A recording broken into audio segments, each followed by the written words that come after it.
G'day. Uh, M. Jetton here. Thanks for tuning in for a bit of St. John's Q&A. We hope that you enjoy this and get something out of it.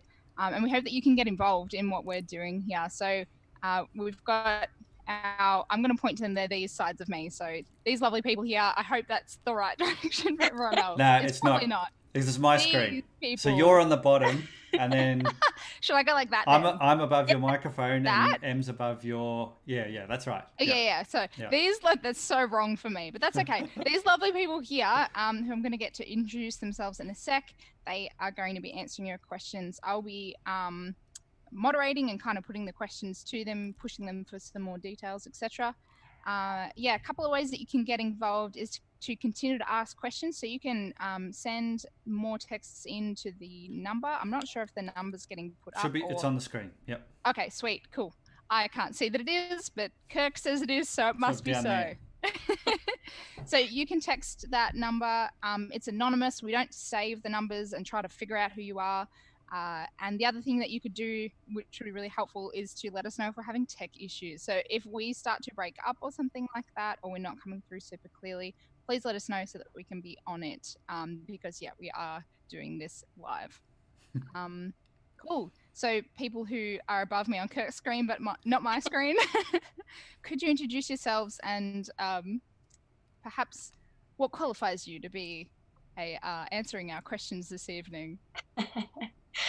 My name is Andy. I'm the trainee youth minister at St. John's. That means that I get to help organise events for all the awesome teenage-aged youth part of St. John's. I guess the thing that qualifies me to be here tonight is maybe just that I'm a follower of Jesus. That might be, I think that's it. Sick. Yeah. Cool. No, go. Sorry. Hello. Similar. So my name's Kirk, also on staff at St. John's, and associate minister, but I mainly work with youth, young adults, and with life groups. And also a follower of Jesus.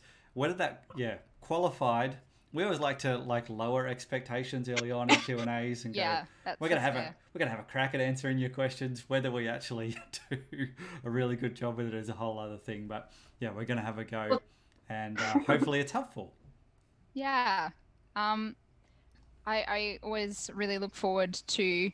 I always look forward to these, and I feel like I get something new out of it each time. So not guaranteeing that that'll happen for you, but I mean that's my experience.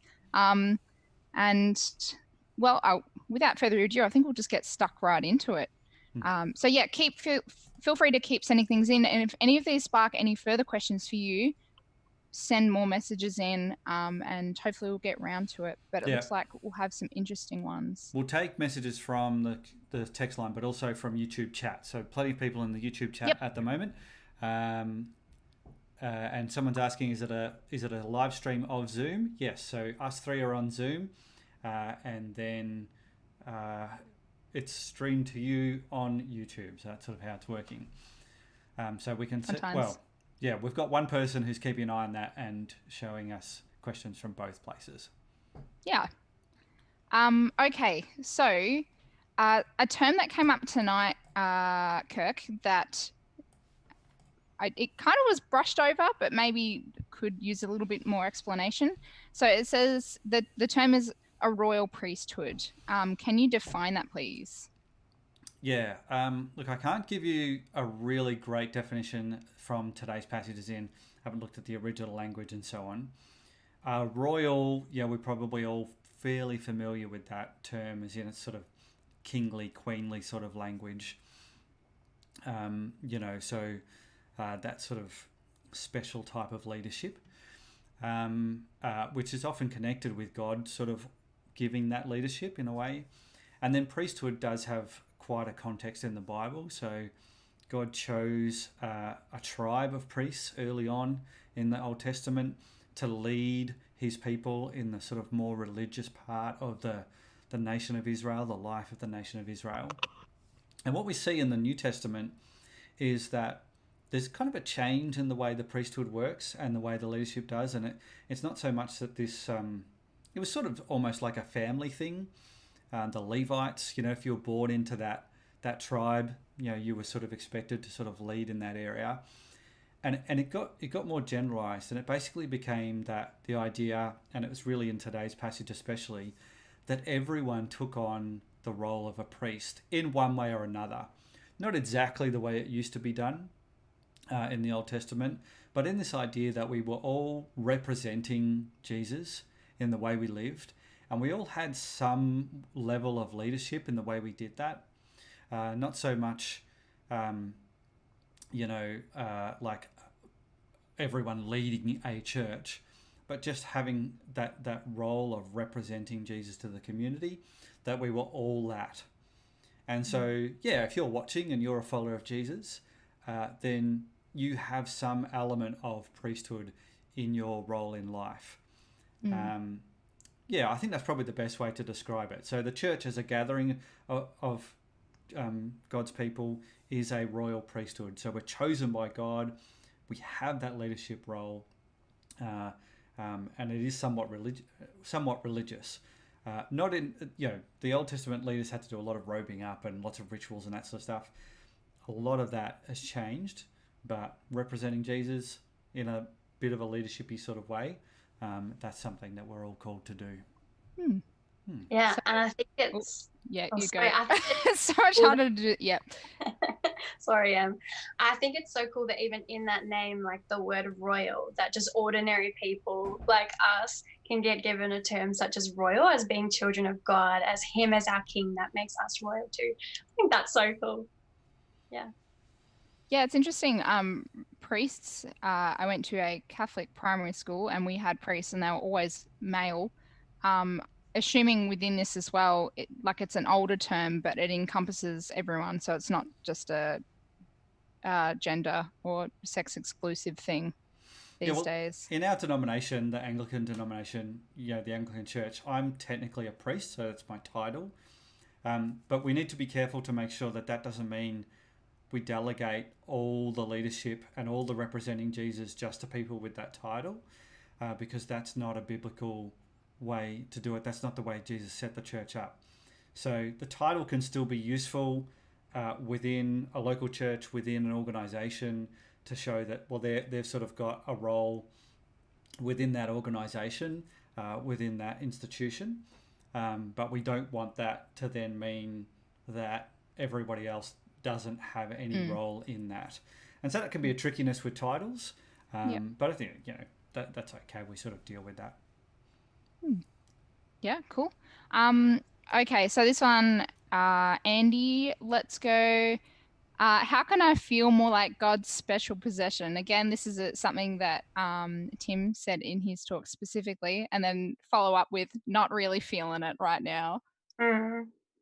Yeah, and I think that is an understandable thing to be feeling. Kirk and I were just chatting really briefly about how the good thing about us being God's special possession is that it doesn't rely on our feelings. So it's good to know that even when you're not feeling it, it is still a truth about you. But that means that in order to feel it, sometimes we have to put some effort in to make sure that we are reminding ourselves of the truth that God says about us. I know personally at times when I'm feeling really, I guess, not special or important, or my self-worth is not feeling like it's in a great spot. For me, actually deliberately spending time reading in God's word what he says about me as his child, as his follower, helps me to shift the perspective from such an inward view where I'm seeing all my faults and flaws or where I don't measure up, to then seeing how God sees me. And it's hard when you're soaking in that kind of truth that God says about you to keep putting yourself down, because it's like, God, the creator of the universe, doesn't say this bad stuff about me. And I believe that he is real and he loves me and he's all powerful. So if he's saying that about me, like, I don't know, it's a bit dumb for me to be saying all this. Like, God sees me as good and that he loves me. So I would encourage you, if you're not feeling it, soak up God's word, places where it says it, but also tell people, like chat to the people that are in your life that also know Jesus, and tell them that you're struggling to be affirmed in that so that they can feed it into you. Because also, like, having friends in my life, those times when I felt really down on myself, being like, well, that's not true, Andy. God says this about you, and that's what we see. Has also really helped me to feel it more as well. Yeah, cool. Okay, so I like that aspect of community. I think that ties in nicely to this next question, which is about the church. So Tim was talking about the church as in, I guess, how it's, again, I think again and again since we've been locked down, it's been so real and so true that church is not beyond the walls that we gather in, particularly because... sorry, it is beyond. Yeah, because I mean, we're meeting now, we have people participating and tuning in and engaging with us that haven't before, and that's really cool. So this person says, I've started coming to church online. How is physical church different for someone who has basically nothing to do with it before? It is a lot smellier. And you have to... Cool. Are you talking about our toilets specifically, Kirk? Because we do that came up in our live group the other day. At the end of a long day, there's some ancient plumbing in that building. And it's a lot harder to get away from the weirdos who are there.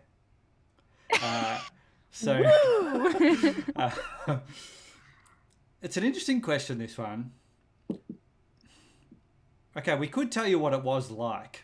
Yeah, it's weird because it's funny to think about it, and is it like it's something that I've been wondering with a bit lately, is like, is it going to be the same when we go back? And when will that be? Because you guys have said before, I think when we started this series, this was thinking more about cool, restrictions are lifting, and now it's this new normal, and now it's like, okay, no, we're back in stage 3, and then it's just been announced we're going to be in stage 4. So who knows when we'll be back? Yeah.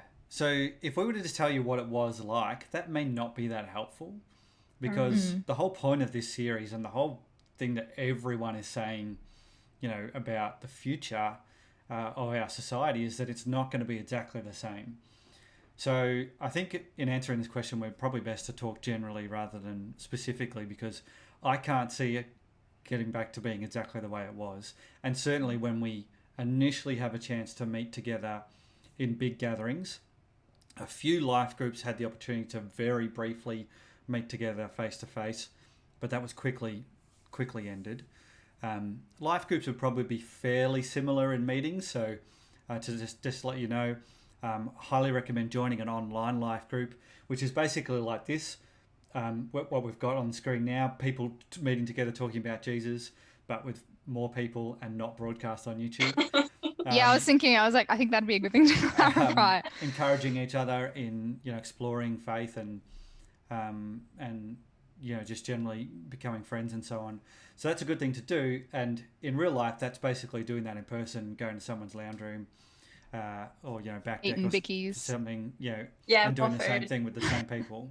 But in those bigger gatherings that we would have, that's going to be really different, in that transition time. And so Andy and I were in a staff planning day just the other day, and the maximum, if they had all those measurement restrictions and stuff, the maximum we think we can fit in the auditorium, that big auditorium we have in Diamond Creek, is still about 80, right? So normally you can fit 300 in there.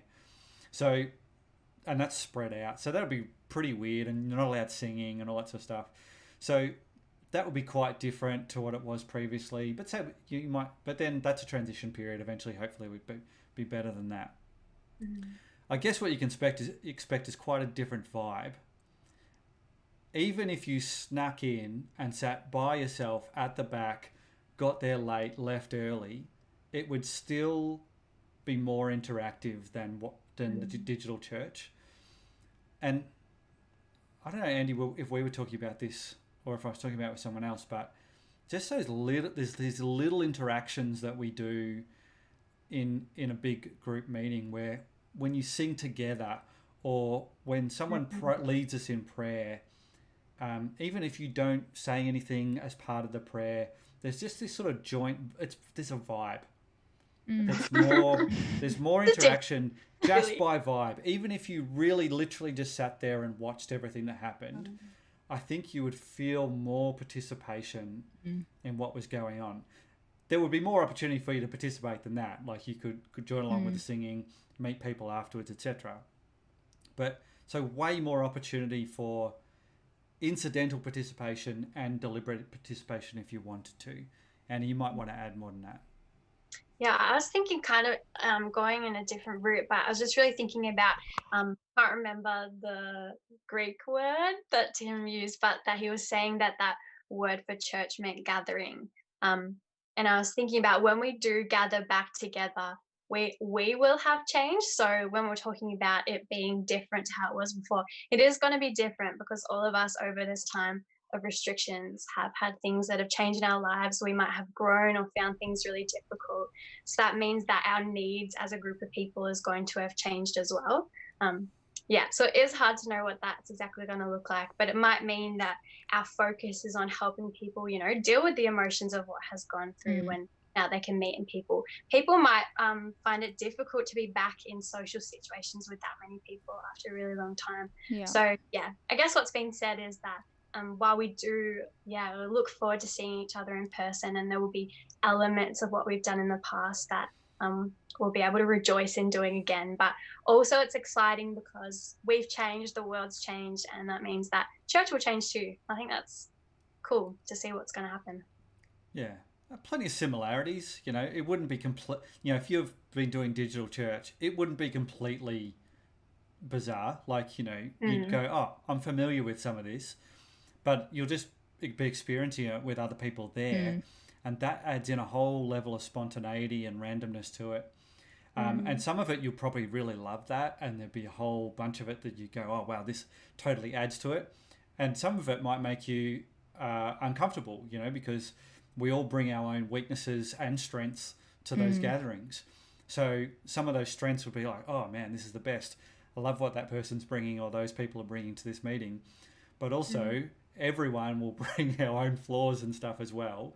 Oh, yeah. And so that brings a level of discomfort to those gatherings as well. And we don't claim to have perfect people as part of our church. We claim to have forgiven people and people in need of grace. So, I'd want you to sort of raise and lower your expectations of a face-to-face gathering. And I'm certain that, you would...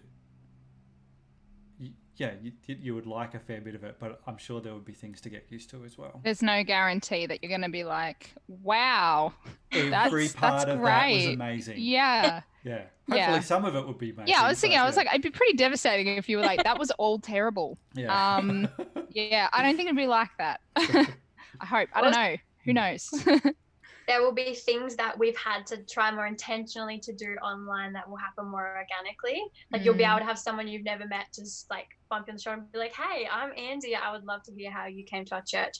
Whereas that's more the onus on you guys at the moment as viewers. We want you to be engaged in life groups and meet people in different ways. It'll be a bit easier in that sense. Yeah.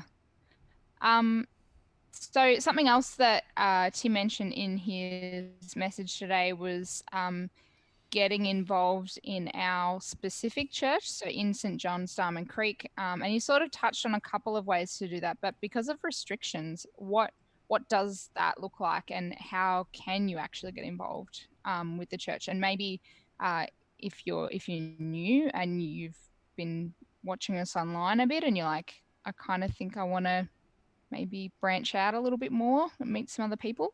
What do we do? What's the plan? Yeah.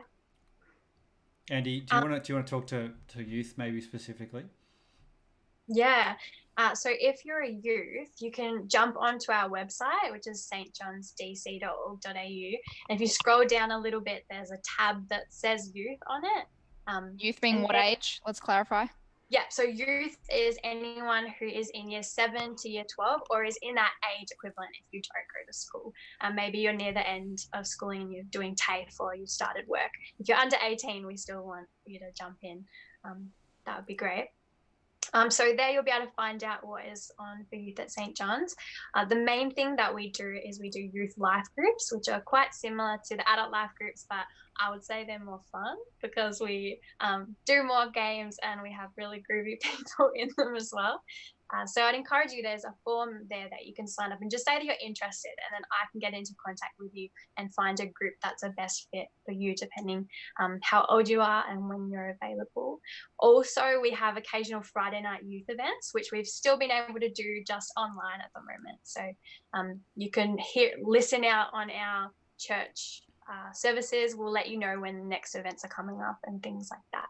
So that's the best ways for you to get involved as youth and to meet other youth and people your age that, learning and growing and following Jesus.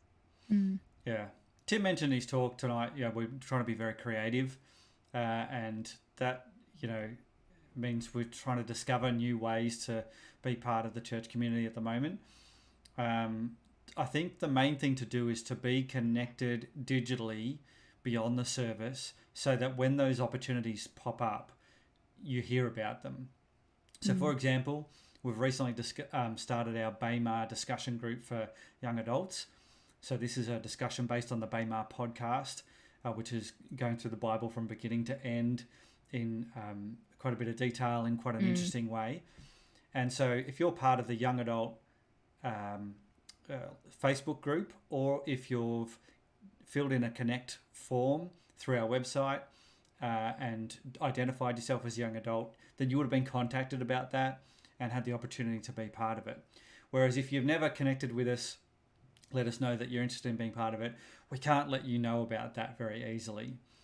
So that's what I encourage you to do. Just jump on the website, explore our Facebook page and groups, join the groups that are relevant to you, so that as we put these new things out, and we're just trying things, the Bama thing's a lockdown experiment. Lockdown's going a bit longer, isn't it? I think they've said at least another 6 weeks. Yeah, so that's of stage 4. So I assume then we'd go back to stage 3 rather than everything straight away. Yeah. So anyway, so Bama just got extended for a couple of weeks. There you go. Yes, because it's really good. So find out about those things, and then you can be a part of them. So just being connected in those ways that you can, signing up for that weekly email, all that sort of stuff, will put you in the loop for those things. And as they pop up, as we try new things, then you can be a part of it. And then, of course, hopefully restrictions ease off later in the year, early next year, and you'll hear about those things as well. Yeah. Awesome. Someone's messaged in and said, welcome to anyone we haven't met. We really hope we can meet in person. Absolutely. Yeah, I think so too. Absolutely. Someone has mentioned, we were just talking about about life groups, something that lots of churches do something similar of, but they'll be called anything under the sun. Cell groups, which sounds like prison, growth groups, Bible studies, lots of things like that. So one of the questions that's come in says, what are the best ways we can support people in our life groups who may be facing challenges during lockdown? Something that I've said quite a bit to people recently is no one's going to come out of this pandemic unaffected. So whether it's you and that's hard for you, or I'm a teacher, so I'm still doing everything but online, but there are people in my life that are finding this time particularly difficult. We're all going to be touched by this in one way or another. So how can we support the people in our life groups who may be facing challenges, or supporting other people who are facing challenges? Yeah. I think a good first step is just checking, just having a thinking about the culture of your life group, and are you prioritizing checking in with people? If it's that you're kind of reading that people aren't doing super well, but they're not being given a space to kind of air what's going on for them. Making sure you provide a space in your life group, or at least provide a space to be like, if anyone wants to chat again in the week that's going on, but they don't want to share with the whole group, we can link you up with one of the members so that you can have a chat with someone. And just practically, it is hard not being able to organize to catch up or hang out with people like we could before. But often when I'm spending time in prayer, I'll just say, God, is there anyone that you want me to message at the moment? And often bring to mind people that I'll be like, oh, you want me to message them? Okay, I'll chuck them a message and just see how they're going. Yeah, and if you're someone that would like to do that more but don't often, I remember Kirk and I were talking about checking in with people in a meeting we had a while ago, and Kirk said it's okay to schedule in your calendar to text someone. Like, it doesn't make you a bad person for not naturally thinking it. If you know that every couple of weeks there's a mate that you know is struggling, or even more, every couple of days there's a mate that you know that's struggling, but you want to make sure you're remembering to check in them, chuck it in your calendar so it doesn't slip your mind. So you can just go, hey, how are you doing?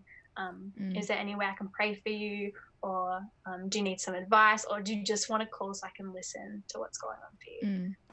Yeah. I think during this time there's so many uncertainties. It's not like, I don't know, we can't offer solutions, I guess, and that's the hard thing. But yeah, I think you've made some really good suggestions there. Kirk, did you have anything to add to that? Yeah, I just want to speak practically because I've done a lot of research on particularly for young families, but I think it actually extends beyond this. Know the restrictions really well when it comes to caregiving, because actually the government totally understands the need for caring for each other in a situation like this, and actually the caregiving stuff is very the restrictions and what you're able to do is very reasonable. For example, my dad we'll have to check this tomorrow when there's new restrictions, and you'll always have to do that, but my dad has been coming on a Tuesday when my wife and I both work from home to run homeschool, because you are allowed to have in-home childminding if both parent guardians, or all parent guardians if you're a single parent, are working, even if they're in home working. Okay, so he wouldn't just be allowed to come and hang out, and hang out. But if he is minding the children in our home, and keeping distancing where possible, so that'll depend on the age of the kids, then that is a legal and appropriate thing to be doing.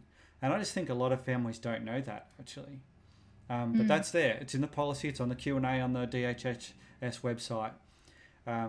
My sister was very worried about a friend of hers who, severe depression, sort of in that zone where, you'd just be concerned about the decisions they might make. So she went over and just knocked on their door because they weren't replying to messages over a number of days. If that's okay to do that. That is a really good reason to leave your house.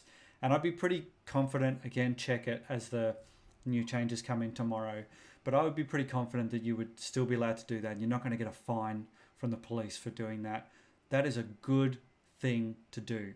It reminds me of Jesus talking about doing good on the Sabbath, right? It's like, don't work on the Sabbath, but do good. Someone falls in a ditch, help them out, Even if they don't have a mask. Yeah, it might be working, but still do good. And so actually knowing that sort of thing is really good. And yeah, you may be able to help them take them some groceries, just give them a chop out. You may even be able to go over to their house and help them out if they're really in a tough spot. Do it all appropriately, safely. You need to make sure that you were healthy, they were healthy, etc. But yeah, I think knowing that sort of stuff could be actually a really good thing to do. Be thorough about it, be careful. But caregiving is a good reason to leave, and maybe that would be the right thing to do at times for one life group member to go and help another. Yeah, and do check. You don't want to be caught by the police and be like, oh, Kirk said this is good. Don't do that. Don't mishear me that they're just feeling a bit lonely, so I just went and hung out, played Xbox with them for 5 hours. No. Please don't take what I've just said and be silly with it. But, in genuinely tough circumstances, I think, this sort of stuff, you can pay attention to that sort of thing, particularly families with child minding and that sort of thing. I'm just not sure everyone's aware that their allowances for caregiving are what they are. Yeah. Just a couple of quick ones, and these will probably be directed at you, Kirk. You made a comment about no singing potentially when we return. Well, when we eventually return back to physical church. Yep. Could you clarify that? That's just a transition thing, because singing, they think, spreads the virus more than talking, and more than doing no talking or singing. I know something about spraying droplets further or whatever. So the recommendation is that when groups meet together, they don't do group singing. So you might have music and you might have the band sing and lead us in musical worship, but the recommendation would be that people would not sing along with the band. So that was when we were getting ready for potentially moving back. That was one thing that we were looking at, probably not having group singing to start with. And I imagine that would probably be a transitional thing. Obviously, eventually that would change, but probably the first few church service gatherings would not have group singing. That's a guess. That's not a guarantee. Yeah, that's just everything's a guess at this point. Theorizing what the future. But that was what a lot of denominations were putting in place. Okay. Just a couple months ago. Well, so it's not just a weird St. John's thing. No. It's kind of nice. No. And if you look in other countries where churches are going back, they're all doing that. Sure. Not all, as in. It's a sort very of common thing. Yeah. Another quick one for you, Kirk. Can we still join the Bama life group? Yep. It's not a life group. It's in the thing you said group. It's a discussion group. It's not a life group. If you're a young adult and you're prepared to catch up on the podcast episodes that we've missed, so we've done the 2 intro episodes and episode 1 and 2, and so if you're prepared to catch up on those and then listen to episode 3 before tomorrow night, then you can join in for sure. It's a good time. I recommend, if you're kind of like, I don't know, I reckon listen to maybe 1 or 2 and then kind of go from there. No, it's a good time. Maybe someone who's in it could link something in the chat, in the YouTube chat. That'd be really good. Yeah. So we've talked a little bit about what we can do as life groups, but I think as well beyond that, just as friends, checking in with one another. So this question says, what are some good examples of friendship in the Bible? It often feels we hear about how to love God and family, but what are some practical things for how to build healthy friendships? Andy? Yeah, cool. Well, the first one that came to mind when I saw this question is I've had the option to do some Bible college this year, and I got to learn more about King David and what happened back in the Old Testament. And one of the things that struck me is that before David becomes a king, he becomes really good friends with a guy called Jonathan, which is actually the son of the king at the time. And they're just described as these amazingly good mates, like best friends, like brother kind of mates. Total bros. And something that really is a sticking point in their relationship is that Jonathan supports David being a king, even above supporting his dad's line being a king, which would mean that he would eventually become king, which is like, that's a pretty big friendship. Whoa. Like, I support you being a king more than I being a king. And the reason he did that is because he saw that David was God's choice and he trusted God.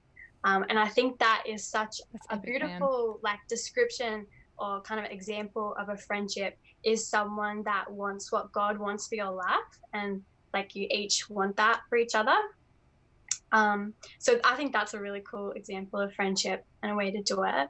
But even more so, I think when we look at the early church, we see the kind of community of believers that came together to share the good news about Jesus, and the kind of friendships where they would lay down things in their lives for each other, that they would sell property so that those that were in need would no longer be in need. They put together like groups of people to help feed like the widows and the people that weren't getting food. So being like, our friendship isn't just about whether we get along really well, but it's about supporting each other when things get tough.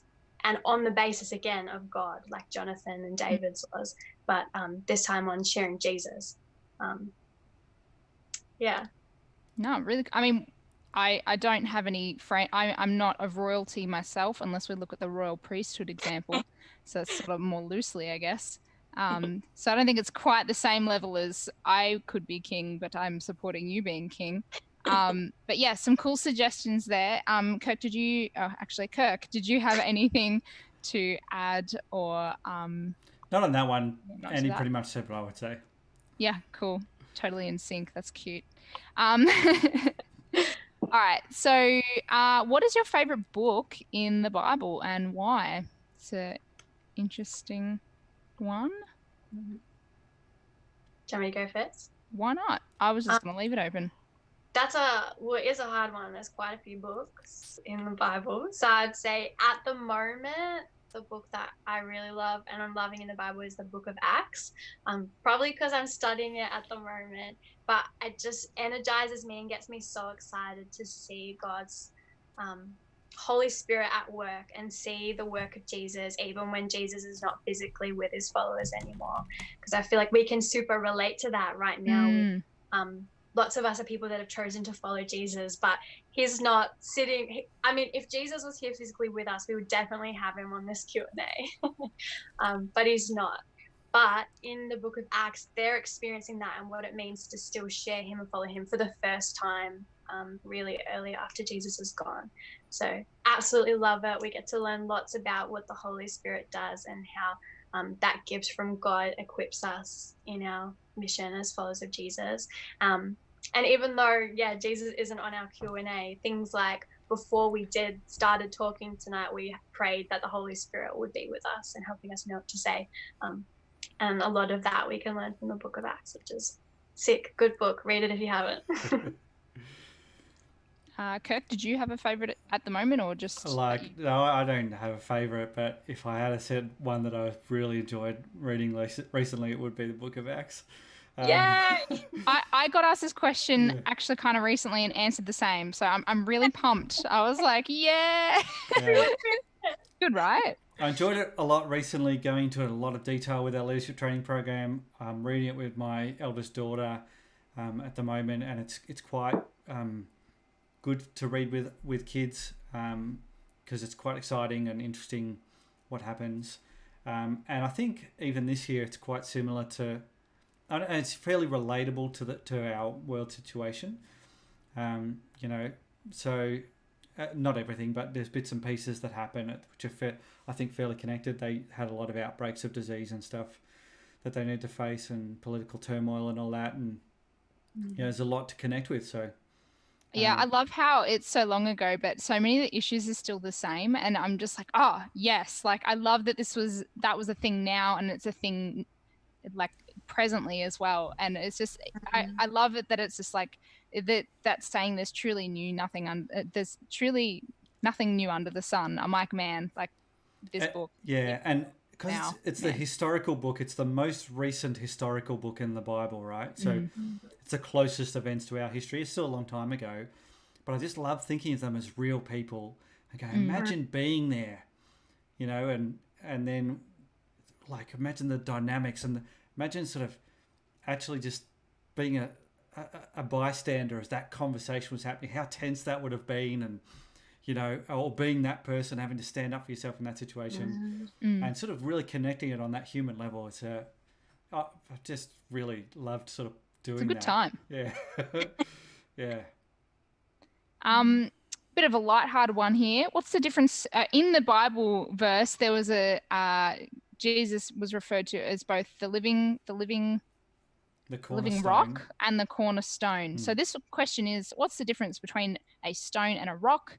And then our tech guru this evening has put our little definition in there. So that's kind of nice. While many use this term interchangeably, there is a difference between the two. Stone is smaller than rock. And to sum it up, rock is made out of stone and mineral matter. And there's a little bit more there, but I won't go into that too much. But I was going to answer, I don't know. Well, our lovely tech person has also put in a reference. So you can check out marble.com for a full answer to that question if that really tickles your fancy. I would say a cornerstone has been shaped, though. So that would probably line up with his definition. That a stone's probably a bit smaller and easier to shape and use in building. But, yeah. The cornerstone. I know what a cornerstone is, but Yeah. yeah. But it's like rock versus stone. Are Dunno. they two separate things? How come it isn't the Corner rock. corner rock, you know? Who knows? Well, apparently marble.com. Yeah. So what are some different things? Tim has used the illustration, well, actually, the illustration has been used throughout this whole series, our Back to the New Future series, using the different buckets. There's not a full description of what each of those are, but I'm really hoping that you've committed them to memory so you know exactly what they are. So you can changed, started out of necessity that you want to ditch later. Great. What are some things that are in your buckets? This is a bit of a silly one, but something that I really like that my family has started. Oh, we might not be able to travel to get this now. I'll have to see. But we've started having more takeaway, which is really nice to support our local businesses. And I feel like that's something we should continue doing. I think.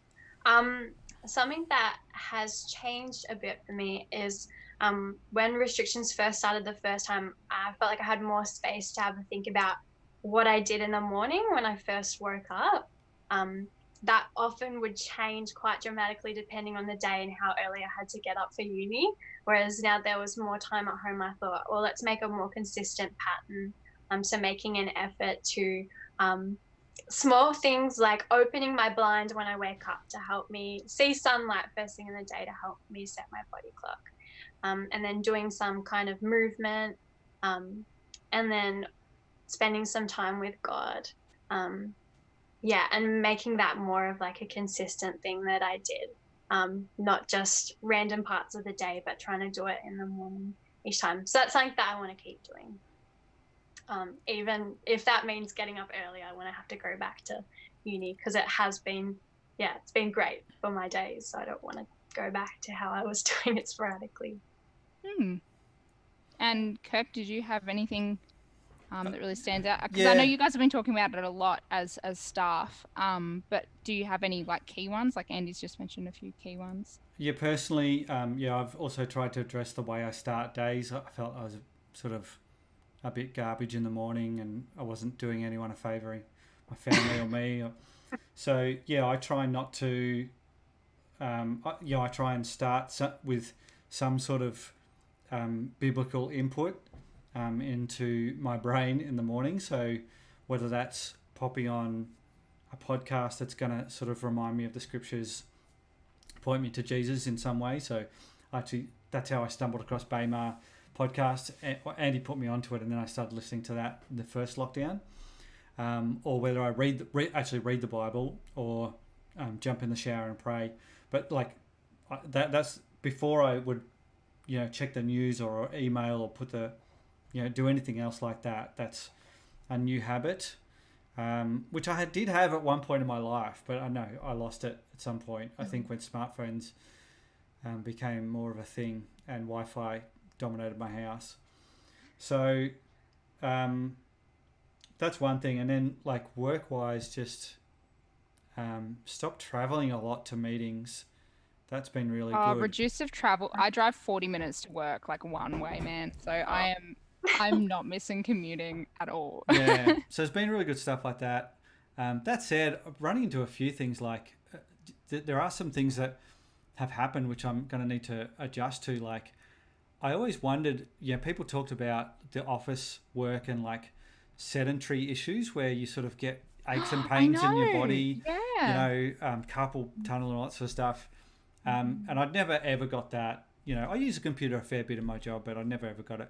I started getting some of those things in the last couple of months, and so I'm going to have to. That's a necessity thing, like where I've been sitting more basically, and so before lockdown, I'm going to have to make some changes there. So there's been some real positives that have stopped and changed, but there's also been some things that have happened as well as homeschool. I'd be happy to. I really like homeschool. Actually, I've really enjoyed it and appreciate the opportunity, but it is bloody exhausting, and so I'll be very happy for that to be finished from that point of view. But like, yeah, these aches and pains, I'm like, oh, they actually really, they're very sore. So a practical tip, I've done like a tiny bit of study about like office ergonomics, but just if you're worried about your like work station at home, just check on your angles between your like elbow and your knees and where you're sitting, trying to keep good soft 90-degree angles. That might mean you need to lift your chair up, might need to put your feet on a stool. I'm doing things like that, but I think it's just sitting for that long too. I just need to sort of move around more. All that incidental walking that I used to do to dropping the kids off at school, walking to work, etc. I don't do that hardly at all now. Glass of, like, I can't believe I had to study this. It's like obvious stuff, but like put your glass of water on the other side of the room so that every time you're thirsty, you have to stand up. That's a good tip. Or like have your printer in a different room. Good tip. Go on more toilet breaks. Good tip. So yeah, if you're on a phone call where you don't have to type, stand up. I like it. Thank you. Is this not just you? I'm not saying I'm trying to solve your problems. Asking everyone.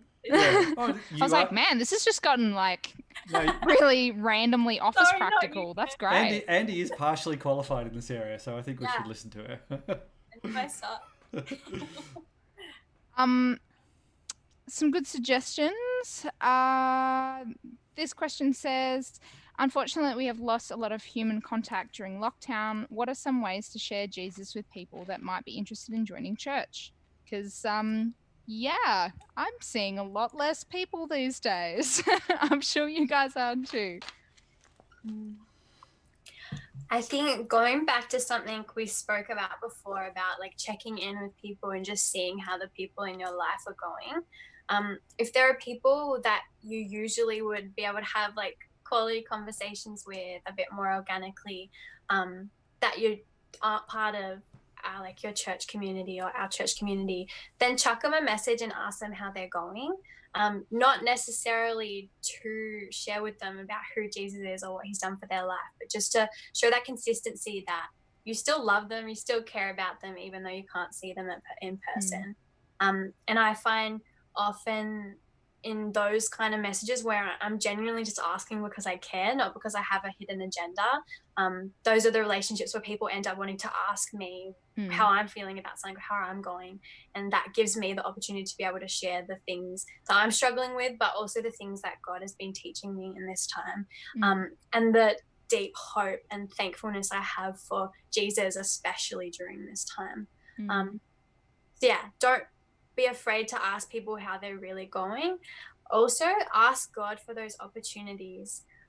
Sometimes you'll be, really surprised by the conversations you can have. Like, I have like a group of mates on Snapchat, and recently we had like a massive Snapchat discussion about faith and what we all believed about spirituality, and not the kind of chat like you expect to happen online or over social media. Yeah, particularly on Snapchat, man. Were you like taking a photo of yourself and then being like, well? No, it was like in the chat. That people would send like a video and be like, oh, like I haven't thought of that. Like that is so interesting. This is what I believe. And they're like going back and forth in a big group. That's cool. My schoolmates. So ask interesting questions. Go for it. Yeah. Kirk, did you have anything to add to that? Yeah, a lot of groups are making really good shareable content, Christian groups at the moment. And so seek that out. When you come across something that you go, hey, I reckon that's pretty accessible for people who aren't Christians, maybe just as soon as you've watched it or read it, just go, who could I share that with? Just pray and see if God brings to mind someone you could just link that to in a message, and do it, and just say, hey, I saw this. Could you give an example? And I thought of you. Well, of what you mean by that? Of like what content? I could self-promote. If it's related, why not? Well, the St. John's Extra that I did a couple of weeks back on how to navigate the media during times of high tension. So St. John's Extra is this little extra content we put out each week. That's the sort of thing that I'm not saying it was good. I'm not saying you would share that because it was really great. But that's the sort of thing where I pitched it in a way that like I was hoping that would be fairly shareable in the sense that I talked about Jesus a bit in it. I talked about grace and truth, but I was hoping that actually it would be helpful for anyone. and that you could take that and just go and just post it on your Facebook news on your feed, or share it with a few friends and go, hey, what do you reckon about this? So something that's not necessarily a full sermon, although maybe you've got a few friends who might be ready for a full talk. But those sort of more shorter things, articles, little videos, that are just trying to be encouraging and useful, that you go, that might add value to someone's life. And at the same time, it's going to come from the basis of what we believe. That's the sort of thing that might be useful. So I'm not saying every St. John's Extra video that we make would be great to share. Just the ones that you're in? Just all the ones I do are obviously awesome. No, but like one that I make might be good for one of your friends 1 week. Yeah. And one that Julie makes might be good for 2 of your friends on alternate weeks. So yeah, whatever the case, stuff like that. Not just our church. There's other churches making great stuff. Yeah. Lots of people making pretty cool and accessible content at the moment. Yeah, some really good stuff going on. So if you see it, why not just pause that video just before it finishes and just go, Lord, is there someone I could share this with that would be an encouragement and a help to them? And then share it. Because I think people are up for an encouragement at this point. Don't share it as a smackdown, like this person needs to hear this truth bomb. Share it as an encouragement. Yeah. That's very much how we're thinking about St. John's Extra. It's not like, it's not truth bombs. It's really like stuff that we're hoping will just be helpful and useful and encouraging. We're just about out of time, and there's some other good questions here. I'm hoping that we can recycle these for another Q&A, hopefully in the future. Do we have a date locked in for our next one, Kirk? No date at this point. There's no point locking things in more than a couple of weeks in advance. Yeah, that's true. Yeah. But like, this is what, our third since we've been in third. I should know. I've been in all of them. Is this the second? Third. Is this the second Sunday in lockdown or the third? It's all kind Sunday? of blurring. It's about 3 weeks of lockdown anyway. Yeah, what we're going to try and do as we wrap up is we're going to try and do something interactive every week, either before or after the service. I cannot remember off the top of my head what we're doing next week, but so again, keep connected so you get. Oh, sorry. Hopefully people can still hear me, but keep. You seem okay now. It was just for a sec. Okay, keep connected so that you do get those updates, so that you can jump in. And we're trying to make it pretty easy to be a part of it, so that you don't have to have been coming to our church for a long time to be a part of it. This is obviously pretty easy. Text your questions in. Other times it might be games. Other times it might be a cooking show that you can jump in on. Whatever the case. We're trying to work out a way to get some kids involved in coming weeks. We're still drafting that up. So yeah, we'll do these things, and we will do Q&As pretty regularly because they seem pretty popular, and hopefully they're pretty useful. They're pretty good. Thanks. Yeah. Well, that brings us to the end. We've gone 1 minute over. So I just want to thank you guys. If we were at church, people would give you a clap. So maybe imagine people doing that. Yeah. Thank you so much for, tackling some of these questions and just really putting your hearts out there, and just sharing really truthfully and genuinely with where you're at, and talking about the Bible and stuff and making it interesting and cool. Thanks. You're interesting. Huh? You're interesting and cool. Oh yeah, mutual compliments. It's nice. Cool. So we hope to see you at some stage in the future, whether that be continuing to join us at our services or connecting with us online. But yeah, hopefully we'll see you at another Q&A soon. If not, hopefully at church online, etc., etc. Bye, everybody. So yeah, have great weeks. Eat some good takeaway. Wash your hands and wear a mask. See you guys.